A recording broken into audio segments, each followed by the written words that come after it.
So in the past couple of days, Colin Cowherd shared some thoughts on Caleb Williams. So I want to hear what he has to say, and then I'll give my thoughts. And if you guys want more NFL content like this, stories from around the NFL, feel free to subscribe down below. But here is Colin Cowherd in the past couple of days on Caleb Williams. So I think the floor for Caleb Williams, the floor is like Kyler Murray, where he's obviously talented. He throws a beautiful ball, will win, probably shows up in a playoff or two, gets paid, but doesn't win enough, right? Like may have some Mahomes tendencies, he just doesn't win enough. That's Herbert so far. That's Trevor Lawrence so far, and I think he's a better prospect than both. So my gut is Caleb Williams is the one that will be productive, and you will go, wow, a lot, and doesn't win. Bad owners, really bad owners. Kind of a political organization, defensive head coach on the hot seat in the first month. The division, it's a lot of shootouts. Minnesota's offense, Green Bay's offense, Detroit offense. You got to win by scoring. He may not win much. He may be on his second coach by next year. And again, it's not the greatest weather. So that's kind of how I look at all of it. It's very situational. My guess is that Caleb Williams is talented enough to at least be productive and jaw-dropping. All right, so to start off here, Colin shares that he thinks the floor for Caleb Williams is Kyler Murray. And I think that it's possible that that's the case, but I think that when you look at the history of first round, or not even first round picks, number one overall picks, there are so many guys who people expected to come in and be great that really didn't live up to expectations. And I'm not saying that is what's going to happen with Caleb Williams, but you really have to see how these guys come in and play at the NFL level. And so my guess would be that Caleb Williams has a solid career. He just seems like the kind of talent that is going to live up to expectations, in my opinion.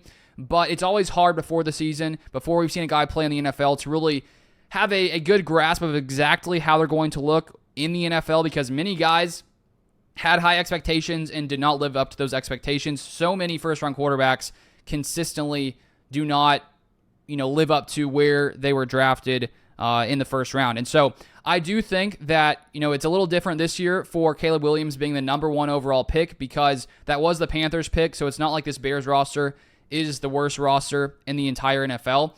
And I really do believe all of the different moves that the Bears made this offseason to bring in Keenan Allen, draft Rome Odunze, I think that they have a pretty solid offensive line. PFF ranked them as the 11th best offensive line in the NFL.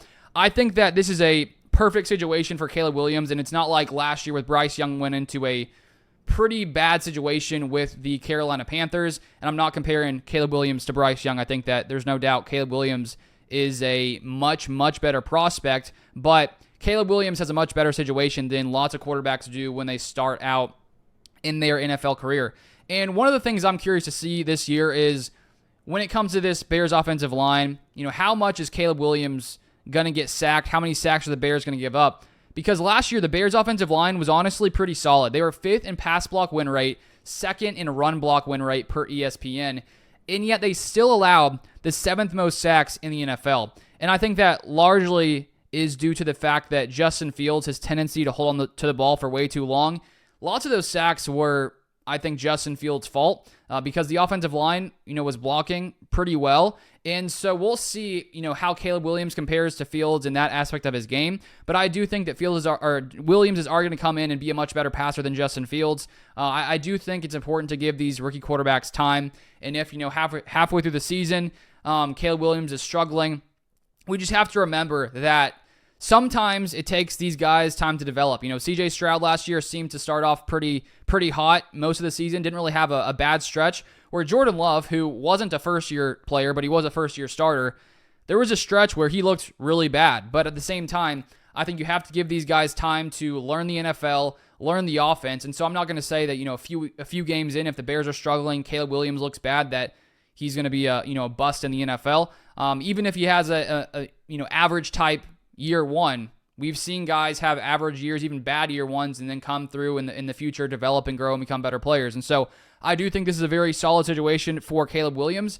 And my guess would be that, the Bears are going to be a better team with Caleb Williams. I don't think that's a crazy take to have. But at the same time, we can never fully negate the possibility of even someone like Caleb Williams not finding success in the NFL. But my guess would be it's a low probability. He seems like a guy who has a good grasp of what the Bears are trying to do. His talent is insane. And so if he can really get into the rhythm of this Bears offense and, not make poor mistakes and bad decisions like I think Justin Fields was very prone to making, then I think the Bears are going to have a solid future with Caleb Williams. So time will tell. We'll keep an eye on it throughout the rest of the season. And if you want more NFL content, feel free to subscribe down below, and I'll see you guys next time.